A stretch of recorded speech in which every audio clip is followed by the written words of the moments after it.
Hello, in this school guide video, we're going to talk about studying in Oxford University in the United Kingdom. Oxford is one of the oldest and most prestigious universities of the world. Let's take a look at what it's like to study in the United Kingdom and the cost of living, the university and its rankings and various departments, and the scholarships available, and the places to visit in Oxford, and what it's like to have all these amazing musical events and extracurricular activities at the University of Oxford in the United Kingdom. So this is a map of the United Kingdom. So this part is England, and there's Scotland and Wales over here. So in England, as you can see, London's over here and Oxford is over here. This pink part that you see here is Oxford. And Oxford is mostly like a campus place. The most popular thing that Oxford is associated with is the University of Oxford, and most of the people who live there are either students or faculty members or staff of the University of Oxford. And Oxfordshire is a really nice, beautiful place, and most people who live there just love this place, and a lot of them, they don't want to move on. It's almost like a New Yorker's view of New York. People who have been in Oxford for a while, they just fall in love with the place. So let's first take a look at UK. So the United Kingdom, how far is it from India? So from India, it's about like an 8-hour flight from Mumbai. So you'd probably fly to like London Heathrow Airport, and there are also some other smaller airports nearby. So from Australia, it would be a 21 to 26-hour flight from Canberra. From America, it's about a 7 hours flight from New York City. From China, it's a 10 or 11-hour flight from Beijing. And from Japan, it's 11 or 12 hours flight from Tokyo.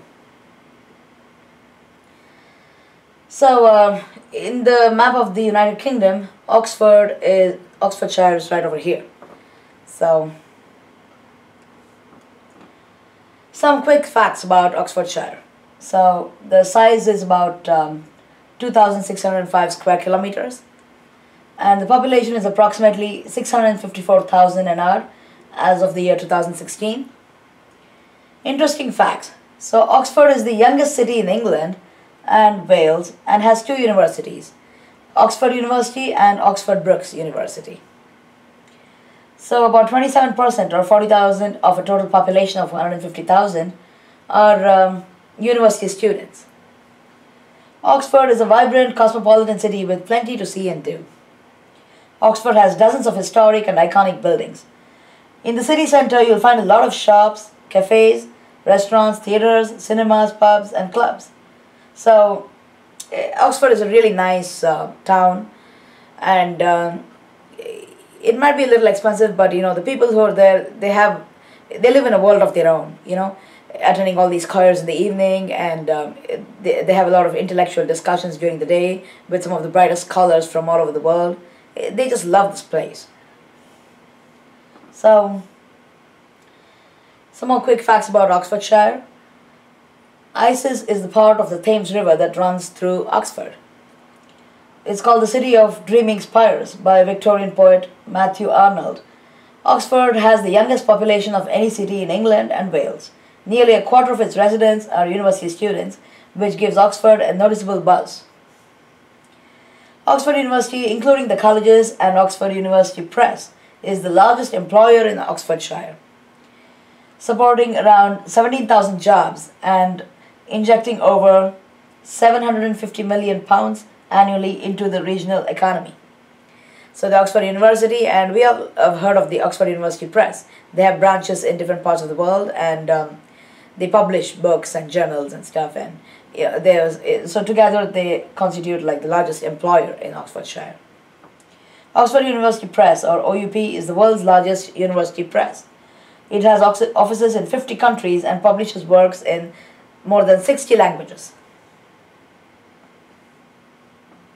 Oxfordshire, interesting facts. So Hitler and Oxford, let's look at the connection between Adolf Hitler and Oxford. Hitler was intending to use Oxford as his capital if he conquered England, which is one of the reasons it was not bombed during the World Wars. Is that interesting? The University of Cambridge was actually founded by Oxford scholars who fled the first of many town versus gown riots that erupted in Oxford in 1209 AD, that's many centuries ago, following the murder of a local woman by students. So a lot of these Oxford scholars fled Oxford when these riots took place, and they founded the University of Cambridge. That's something interesting too. So we've all talked about Alice in Wonderland.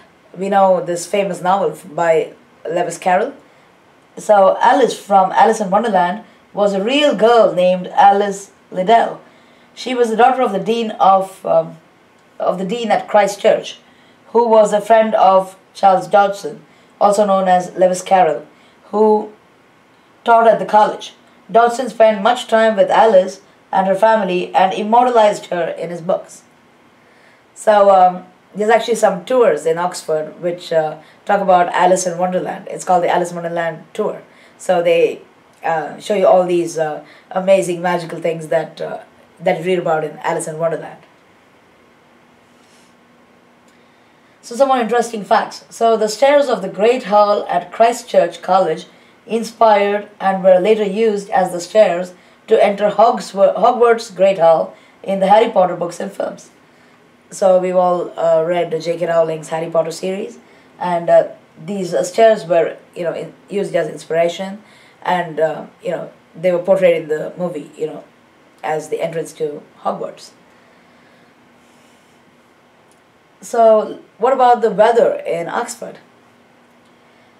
Spring's seasons are markedly influenced by latitude, averaging temperatures ranging from like -6 to 5.8 degrees Celsius. So that's actually quite cold.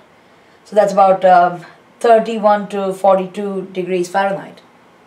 So just so for people who are not familiar with the conversion, 0 degrees Celsius is 32 degrees Fahrenheit. So at 32 degrees Fahrenheit, it will still be like frozen, and you'll have snow and stuff. So the southern half of England experiences the warmest spring temperatures between 8.8 and 10.3 degrees Celsius. That is 47.8 and 50.5 degrees Fahrenheit. Warmest autumns with mean temperatures of 10.7 to 13 degrees Celsius. So autumns are much warmer. Mountainous areas of Wales and northern England and almost all of Scotland experience mean temperatures between 1.7 and 7.5 degrees Celsius. So rainfall. October is the wettest month in Oxford with an average of about 64.6 millimeters of rain. Light rain occurs often at Oxford. So United Kingdom is known for its kind of cloudy weather. They don't see too much sunshine. They have sunshine only like maybe a few days a year. It does keep drizzling a lot, but people get used to it, and they just love it. They get kind of used to it. It's not like bright and sunny like California or Texas in America, but it has a weather of its own, and it's usually kind of cloudy sometimes, but and they have light showers every now and then, but sometimes they do have sunshine too. Snowfall. So snow is most frequent in late winter and early spring. So you do have a lot of snow in Oxford, and you need warm clothes and gloves and boots and all this stuff. So this is the logo of Oxford University. So let's take a look at the campus, the history of the university, and all the various departments. So this is an aerial view of the campus of Oxford University. It's spread all over Oxfordshire, in different blocks, different buildings house different departments. So this is the campus of Oxford University. So Oxford University is a city university in that it does not have a main campus. Instead, colleges, departments, accommodation and other facilities are scattered throughout the city centre. The university comprises 44 colleges and halls, each with their own character and traditions. So Oxford has over 100 libraries, making it the largest library system in the UK. The science area, in which most science departments are located, is the area that bears closest resemblance to a campus. The 10-acre or 4-hectare Radcliffe Observatory Quarter is in the northwest of the city. So Oxford University campus is spread all over Oxfordshire. It's not like in one designated area, but it's different buildings are spread all over town. Some quick facts. Oxford University is the oldest university in the English-speaking world and the world's second oldest surviving university. So it's many centuries old, and it has a really great history, and it's produced really famous alumni. We're going to talk about that in just a little bit. Oxford has about 22,000 students in total as of the year 2016, over half of whom are undergraduates, and over 40% are international from more than 140 different countries. So you'll see Asians and Americans and blacks and whites and Chinese and Japanese and Koreans and Mexicans and people from all over the world. It's a really vibrant atmosphere, and most of these people are really high achievers. Oxford offers about 250 subject combinations for undergraduates and over 300 graduate programs, over 70 departments. There are more than 5,000 researchers and support staff and almost 5,700 graduate research students at Oxford. 5% of UK's total graduate research students are at Oxford. Oxford conducts over 24,000 interviews for around 10,000 applicants over the 2-week interview period in December. So in December, they conduct interviews for, applicants before they offer admission. And in 2 weeks, they conduct like 24,000 interviews for about 10,000 applicants. So, oh my God, that's a lot of interviews. So, Oxford University, some more quick facts. So, Oxford is very competitive. Around 18,300 people applied for around 3,200 undergraduate places for entry in 2015. That means that Oxford receives on average around 5 applications for each available place. So it's very competitive. Only about less than 20% acceptance rate. Oxford houses some of the world's leading experts as faculty members. Students often find the same people who authored their textbooks teaching the courses. Ha, isn't that cool?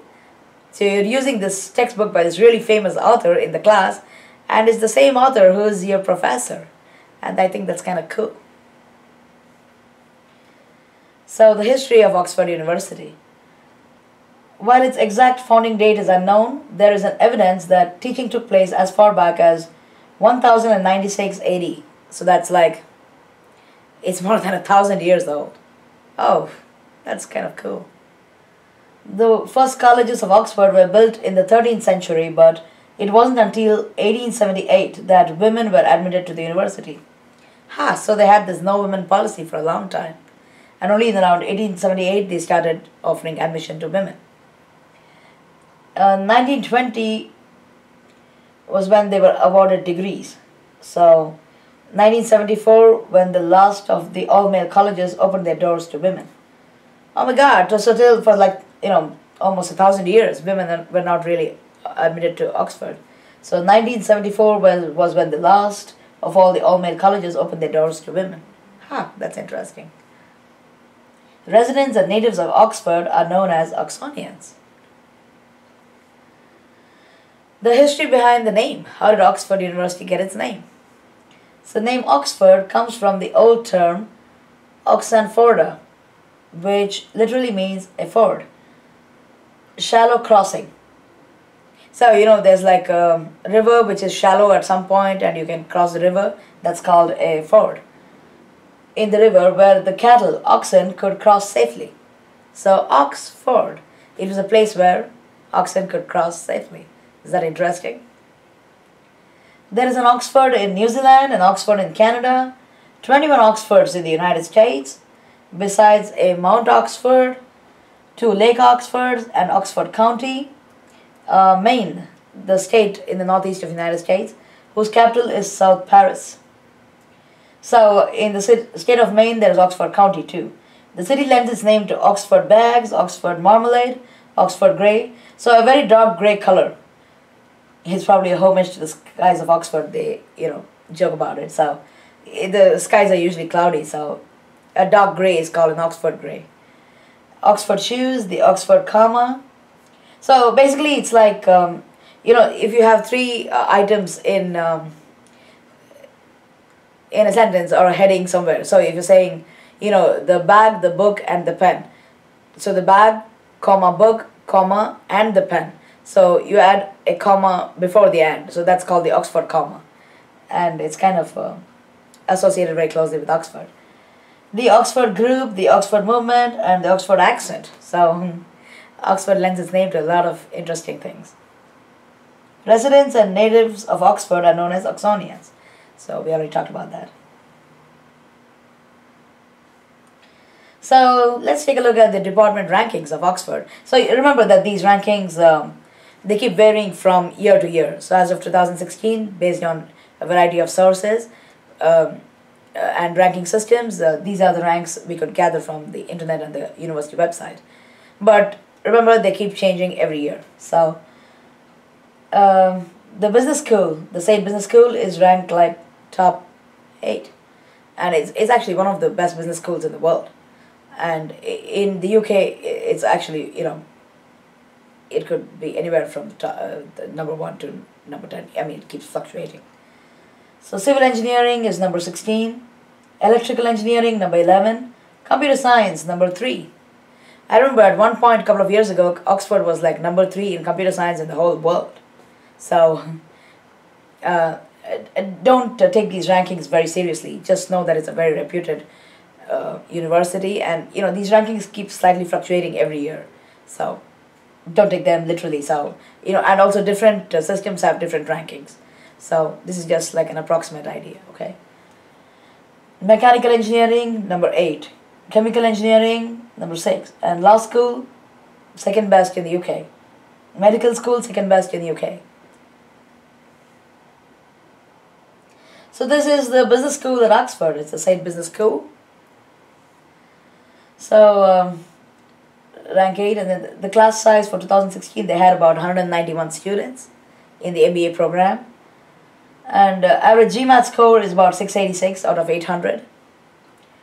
Student profiles, usually they have about 6 years of work experience. Annual tuition, about £22,515.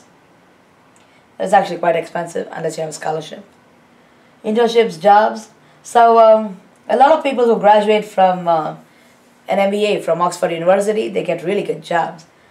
Like in the United Nations, 3M, Accenture, Arium, Finance, Aldo Group, Alpha Founders, Amazon, A.T. Kearney, BCG, BlackRock, British Petroleum, British Telecom, and there's Cavendish, and you know there's British Gas, Deloitte. There's all these really nice companies. I'm not going to go over each of them, but and there's also so many other companies that recruit people who graduated from Oxford. So there's Google, there's Japan Tobacco International, JP Morgan Chase, and then there's KPMG, and then there's PricewaterhouseCoopers, Rolls-Royce, and the US Department of State, Uber, Wipro.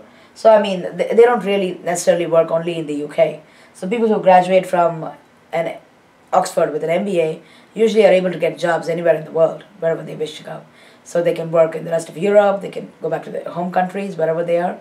They can go to US, they can go to Canada, or they can go to Japan, or China, or India. They get jobs like pretty much anywhere in the world, really top-notch jobs. So, and a lot of them turn out to be great entrepreneurs too. So this is the computer science department of Oxford. It's also a really beautiful old building, and the computer science department is very, very reputed. At one point of time, it was ranked like number 3 in the world. And I have a friend who is a German, and after doing his PhD from Munich, he was a postdoc at Oxford, and then he became an assistant professor. They call it like a lecturer in Oxford University, and he loves Oxford so much. And most of the people who are there, they love Oxford so much. It's like an MITian's view of MIT. They think there's no world outside of MIT. An Oxonian's view of Oxford is pretty much the same. So the people there, they go to choirs in the evenings, and there's all these pubs and, you know, extracurricular activities and biking tours, and ultimately, you know, a lot of people, they end up buying houses there and they just want to live there. It's a really nice place to be in. So the computer science department ranked 3, and then program duration, masters in computer science is 12-month program. And annual tuition is about 22,515 pounds if you're applying from as an international student. Internships and jobs. So graduates get top placements in reputed companies such as Google, Facebook, Microsoft, etc. not only in UK but also the rest of Europe and other parts of the world. So this is the Electrical and Electronics Engineering Department of Oxford. Another beautiful building with a nice lawn. And Electrical Department is ranked top 11, and program duration is 2 years. So I think it can be customized. So if you're doing a master's program, it could range anywhere from, you could graduate sooner in 1 year or 1.5 years or 2 years. But usually I think a lot of people take 2 years. And then annual tuition is about 20,505 pounds. I think that's kind of common across all the engineering departments. So this is the Mechanical Engineering Department of Oxford. Rank in UK for mechanical engineering is 8, and program duration could be anywhere from 1 to 2 years. Annual tuition is again the same, 22,515 pounds. So this is the Chemical Engineering Department of Oxford, and it's ranked 6, and the program duration is again 1 or 2 years, and the annual tuition is still the same, 22,515 pounds. So this is the Civil Engineering Department of Oxford, and the rank is top 16, duration again 1 or 2 years for a master's program, and annual tuition is about 22,515 pounds. So this is the Law School of Oxford, really nice dome and a really nice old looking building with a beautiful architecture. So the Law School is ranked top 2 in the UK. And program duration for a Bachelor's of Law program, like a JD, is about 3 years full time, and the annual tuition is about 22,505 pounds. Oxford Medical School. So this is the medical school building that has churned out some of the top-notch doctors of the world. So in the British system, the program duration is 4 years. For med school. So rank of the med school is number 2, and the annual tuition is about 24,690 pounds. And quick facts. So if the Medical Sciences Division of Oxford were a university in its own right, it would be the 4th largest university in the UK. Wow. And Oxford Centre for Tropical Medicine conducts cutting-edge research at its laboratories in Kenya, Vietnam and Thailand, as well as Laos, Tanzania, Indonesia and Nepal. So these are some of the famous alumni of Oxford. Oxford's alumni network has about 250,000 plus people in more than 90 countries all over the world. And they network and share ideas and entrepreneurship and help each other get jobs, and they have a really nice alumni network. Oxford alumni include over 120 Olympic gold medalists, 7 poets, and over 30 modern world leaders. So Bill Clinton went to Oxford, and Aung San Suu Kyi, Indira Gandhi, who was the former Prime Minister of India, and it has produced about 26 Prime Ministers of UK. Ha, isn't that cool? Including Margaret Thatcher, Clement Attlee, Tony Blair, and recently Theresa May. And 26 Nobel Prize winners. So 11 Nobel Prize winners in chemistry, 5 in physics, and 16 in medicine. Notable Oxford thinkers and scientists: Tim Berners-Lee, Stephen Hawking, and Richard Dawkins, some of the famous Oxford alumni who were top-notch scientists. Actors: Hugh Grant, who is famous for his character as Dr. Gregory House in Dr. House MD. So he keeps limping with the cane, and one of my favorite actors with his amazing British accent. And Hugh Grant, so I mean, it has produced a lot of top-notch actors too, not just scientists and poets, but actors. And there's Rosamund Pike, and writers: Oscar Wilde and Graham Greene and Vikram Seth. They're all Oxford graduates. Indian restaurants near Oxford. So if you're an Indian student going to study at Oxford, you'd want to know where the Indian restaurants are. So if you look at this map, you'll see there's actually quite a few Indian restaurants there. So If you're so many thousands of miles away from home, then the Indian restaurants are Shezan, Spice Lounge, Women's Indian Cuisine, Mirabai Indian Restaurant, G Sahib. So 4,500 miles from Delhi. That's kind of a cool name for a restaurant. And there's all these. There's actually probably quite a few more Indian restaurants in Oxford. Cost of living in Oxford. So monthly rent in Oxford, I'm sorry, it says Cambridge, but it's really Oxford.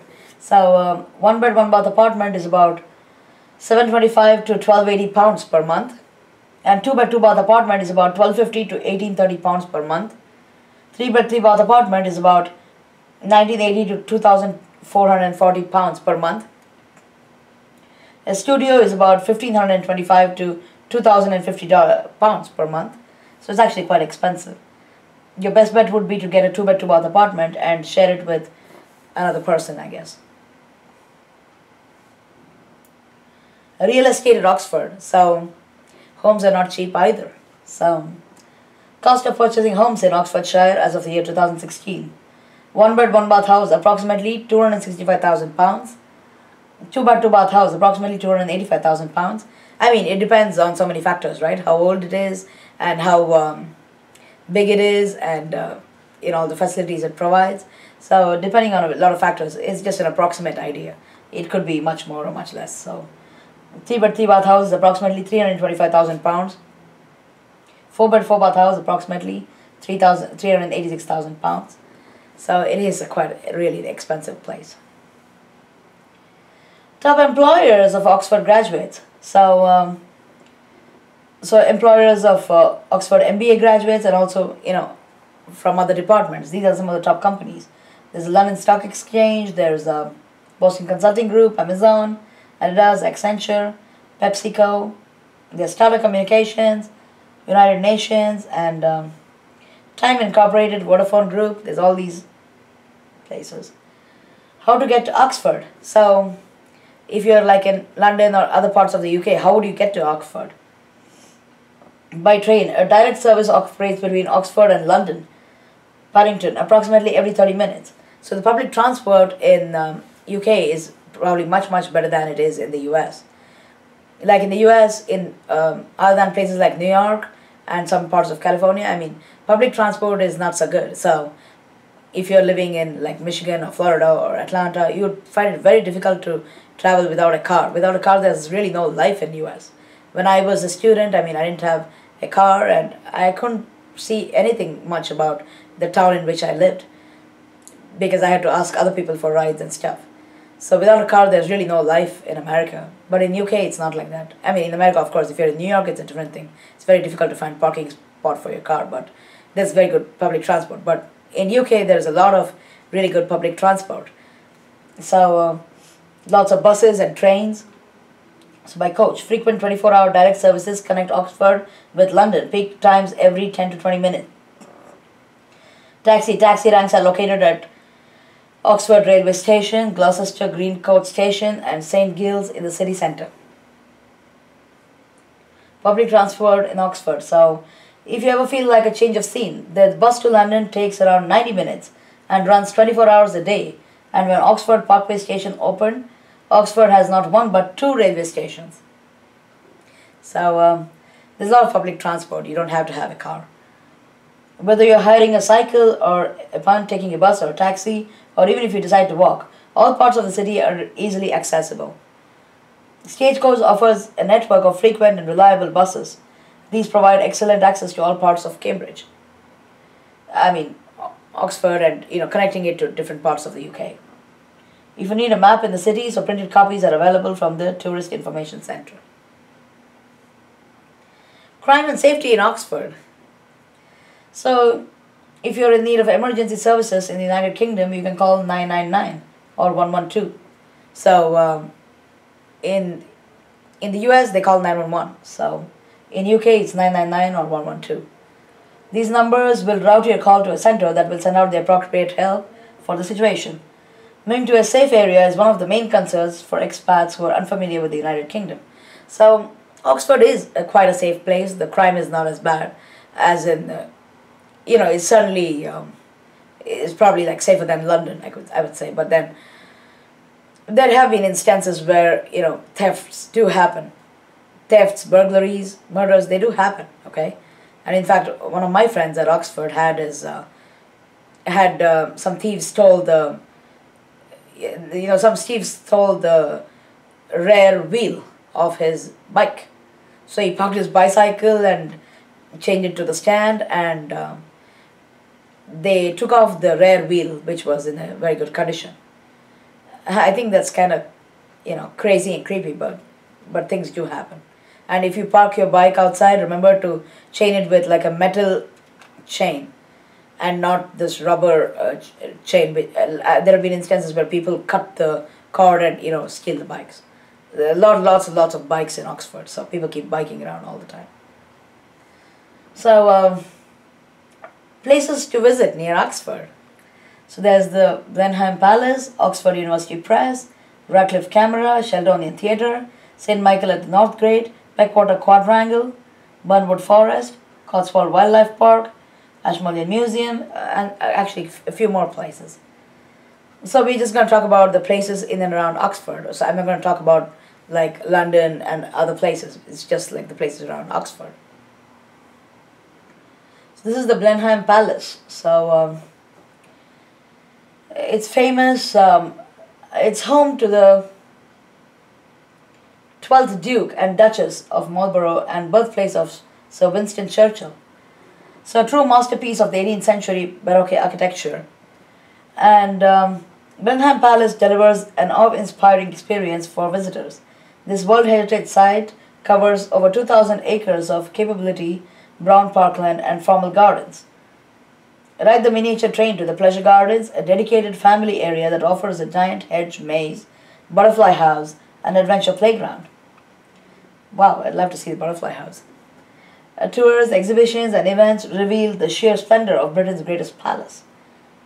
So if you buy one day, get 12 months free, so you can keep visiting all year. So blenheimpalace.com. So remember, if somebody's already paid and got a pass, if he's visited, he might be able to use the other person's pass.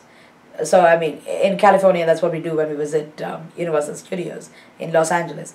It's like you visit once and you get like an annual pass, which you can use on all days except the high frequency days, and then friends keep transferring it among themselves. That's what people usually do. So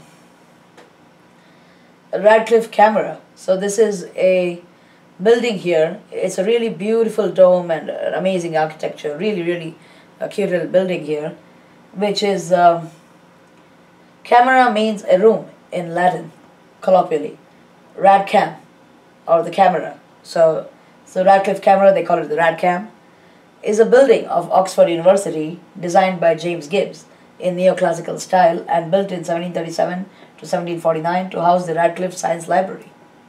The library's construction and maintenance was funded from the estate of John Radcliffe, a notable doctor who left £40,000 upon his death in 1714. John Radcliffe attended University College from the age of 13, becoming a Fellow of Lincoln College at 18. He had a successful career in medicine, serving a number of high-profile wealthy patients, including William III and Queen Anne. He built up a large fortune and died childless. He was buried in St. Mary's Church in Oxford.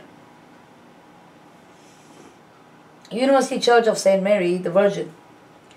So this is the University Church of St. Mary the Virgin. The university's own church has a long and varied history and offers excellent panoramic views of the city. It also has an excellent coffee shop with a garden serving organic food, which is open daily from 9:30 a.m. to 6 p.m. Oxford University Press. So this is the building of the Oxford University Press, and OUP publishes many reference, professional and academic works, including the Oxford English Dictionary. The OUP grew to the world's largest press after receiving rights to publish the King James Version of the Bible. Today it publishes more than 4,500 new books each year. Sheldonian Theatre. So this is the beautiful hall of the Sheldonian Theatre, which is used for a lot of concerts. So the Sheldonian Theatre, an exquisite Grade 1 listed building situated in Oxford city centre, is the official ceremonial hall of the University of Oxford. Some of the ceremonial activities that take place in the theatre include matriculation, graduation ceremonies, encomium, and congregation. The theatre is open to the public to visit when not in use. This unique historic Oxford venue, designed by Sir Christopher Wren, can also be hired for concerts, meetings, lectures, talks, and other events. It offers excellent panoramic views over Oxford. St. Michael at the North Gate. It's originally built around 1000 to 1050 AD, with the Tower of 1040 still in existence. The church is Oxford's oldest building. So it was constructed of coral rag. The church tower is Saxon. The architect, John Plowman, rebuilt the north aisle in 1833. The Oxford martyrs were imprisoned in the Bocardo prison in the church before they were burnt at the stake in what is now Broad Street nearby, then immediately outside the city walls in 1555 and 1556. Their cell door can be seen on display in the church's tower. St. Michael at the North Gate is the current city church of Oxford. That title was originally held by St. Martin's Church at Carfax, and then by All Saints' Church in the High Street, when St. Martin's Church was demolished in 1896. So this is the St. Michael at the North Gate. It's a church. Peckwater Quadrangle. Peckwater Quadrangle, known as Peck to students, is one of the quadrangles of Christ Church, Oxford. It's a Grade 1 listed building. Christ Church Library is on the south side of the quad. To the southeast is the Canterbury Quadrangle with access to Oriel Square via Canterbury Gate. Peckwater Quad is on the site of a medieval inn, which was run by the Peckwater family and given to St. Friedwide's Priory in 1246. The buildings on the north, east, and west sides of the quadrangle were designed by Henry Aldrich and built by William Townsend between 1706 and 1711. They constitute one of the earliest examples of English Neo-Palladian architecture. The library on the south side dates from later in the 18th century. So this is the Peckwater Quadrangle. Really nice big place. Christchurch Meadow. Beautiful lawn. Really nice place to hang out and play football, I guess. And people keep playing with the frisbees all the time. Christchurch Meadow is a rare open space at the heart of Oxford, open to the public all year round. Though seemingly tranquil, the meadow is highly variable with seasonal flooding and a variety of wildlife that comes and goes. During the Civil War, it proved invaluable as a defense against the parliamentarian forces, but visitors now are likely to encounter a rare English longhorn cow than a soldier besieging the city. There's a lot of cows in there now. The meadow has long been used as a site for sport, entertainment, and recreation. It was the location for some of the earliest balloon flights in England. So in 1784, James Sadler, the first English aeronaut, rose from Christchurch Meadow, landing 6 miles away after a half-hour flight. So they had the first balloon flight from the Christchurch Meadow. Christchurch Meadow is owned and maintained by Christchurch and bordering the rivers Cherwell and Isis. A herd of the beautiful longhorn cattle are maintained by Christchurch on the meadow and spend most of the year there. The meadow is open to the public until dusk each day and provides opportunities for picnics and river walks. It can be entered through the Memorial Garden entrance on St. Aldate's, through a gate between Merton College and Corpus Christi on Merton Lane, or through a gate at the eastern end of the meadow next to the Botanic Gardens. So it's actually, close to the Botanic Gardens. So Bernwood Forest. Bernwood Forest was one of the several forests of the ancient Kingdom of England and was a royal hunting forest. It is thought to have been set aside as royal hunting land when the Anglo-Saxon kings had a palace at Brill and Church in Oakley and in the 10th century, and was a particularly favored place of Edward the Confessor, who was born in nearby Islip. From about 1217 through to the 17th century, the forest went through a gradual period of deforestation. King Henry II prepared a map of the forest at the time, which is an invaluable tool in helping define its ancient boundaries. However, his purpose for drawing up the map was to divide the forest amongst his nobles. By the 16th century, another map of the forest had been drawn up, by which time it had been reduced greatly in size. So this is a picture of the Bernwood Forest. A lot of people go hiking there. Cotswold Wildlife Park. The Cotswold Wildlife Park and Gardens exhibits over 260 different species of animals and is the largest privately owned zoological collection in the UK by species. So the park is set in 160 acres or 0.65 square kilometers of landscape parkland and gardens 2 miles south of Burford on the A361, Oxfordshire. So more than 350,000 people visited the park in the year 2012. So it's a really nice wildlife park with amazing species of animals. So in 1804, the estate's owner, William Hervey, had the current manor house designed by William Atkinson and built by Richard Pace of Lechlade in the then fashionable Georgian Gothic style. This followed the example of Strawberry Hill, Horace Walpole's masterpiece at Twickenham. The house replaced an original 17th century Jacobean residence. Hervey also planted a great number of trees in the park, many of which can still be seen, including a huge Wellingtonia tree. It's more than 40 meters high on the west lawn. Museums at Oxford. So Oxford is packed with numerous interesting museums. There's the Ashmolean Museum, Oxford University Museum of Natural History, Museum of the History of Science, and some of the curious artifacts at the Museum of the History of Science include the blackboard that was used by Albert Einstein. Wow. So the Ashmolean Museum, this is the Ashmolean Museum. Established in 1683, the Ashmolean Museum is the oldest museum in the UK and one of the oldest in the world. It houses the university's extensive collections of art and antiques ranging back from over 4 millennia. Admission is free. So the Ashmolean Museum is the most important museum of art and archaeology in Britain. So check out their website, ashmolean.org. The Ashmolean's collections are extraordinarily diverse, representing most of the world's great civilizations, with objects dating from 8000 BC to the present day. They have the world's greatest collection of Raphael drawings, Egyptian pre-dynastic sculpture and ceramics outside Cairo, 9th century Alfred Jubel, cut for Alfred the Great, and Anglo-Saxon treasures and modern Chinese paintings. The Ashmolean is a teaching and research department of the University of Oxford. It produces research and publications of the highest standard in art history and archaeology. So the Oxford University Museum of Natural History. So this is the Museum of Natural History. The University Museum of Natural History houses the university's collections of zoological, entomological, paleontological and mineral specimens with 4.5 million specimens. So it's the largest collection of its type outside of the national collections. So it's the Museum of Natural History. It has minerals and fossils and insect remains and all kinds of really interesting stuff.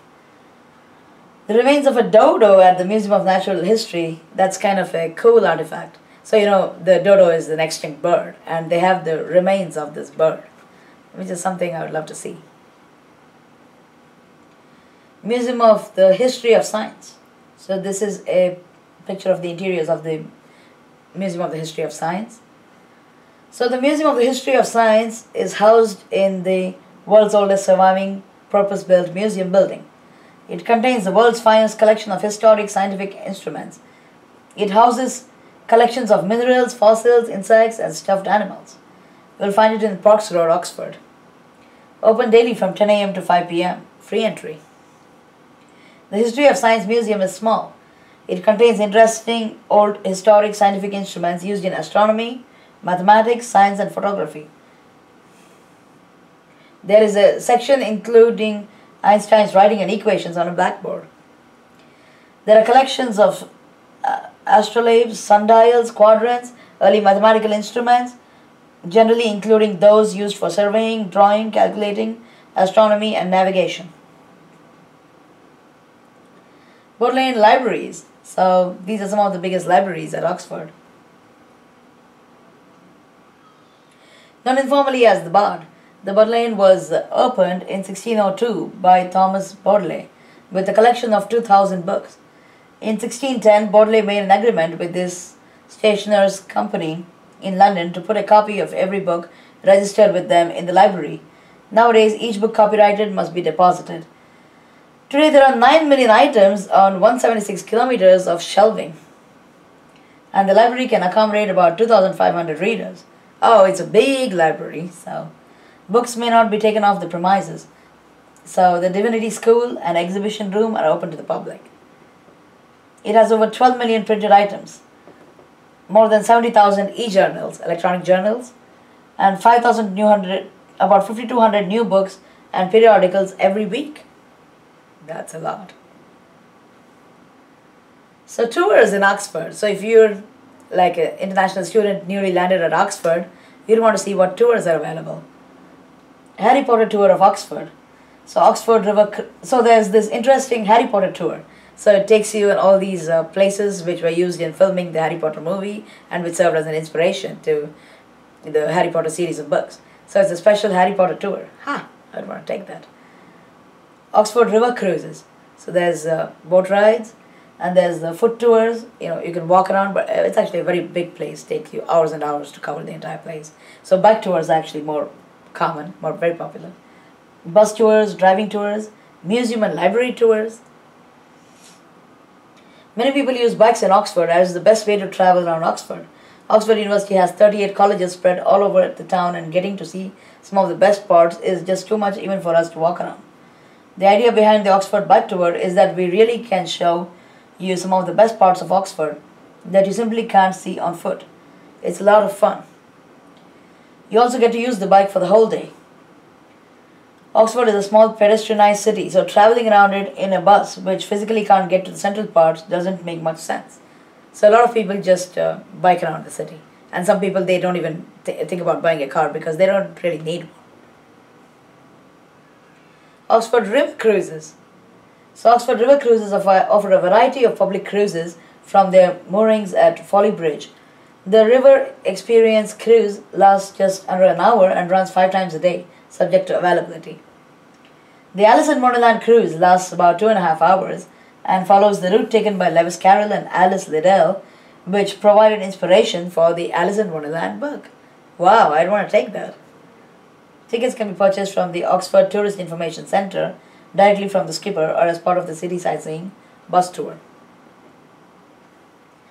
This brings us to the end of this video that talks about what it's like to study at Oxford.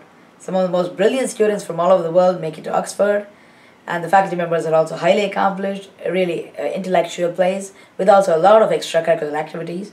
There's a kind of work hard, play hard culture at Oxford, and if you're brilliant and you have good grades and like good GRE GMAT scores, plus something additional to that, like some extracurricular activities which set you apart from the other applicants, you could apply to Oxford. Well, getting an MBA or a master's degree from Oxford is certainly expensive, and I don't think they offer too many scholarships to foreign students, but they do offer some international scholarships. But it carries the brand name which you can encash later. In fact, one of my friends went to the MBA program at Oxford, and after that he was working for the United Nations in many different countries as director of some kind of non-profit operations. And people just love Oxford. Those who go there, I mean, very few people actually come out dissatisfied. I mean, Oxonians live in a world of their own. So I hope this video gives you an insight about what it's like to study at Oxford, and what are the places to see, and the cost of living, and all these things about Oxford. Thank you.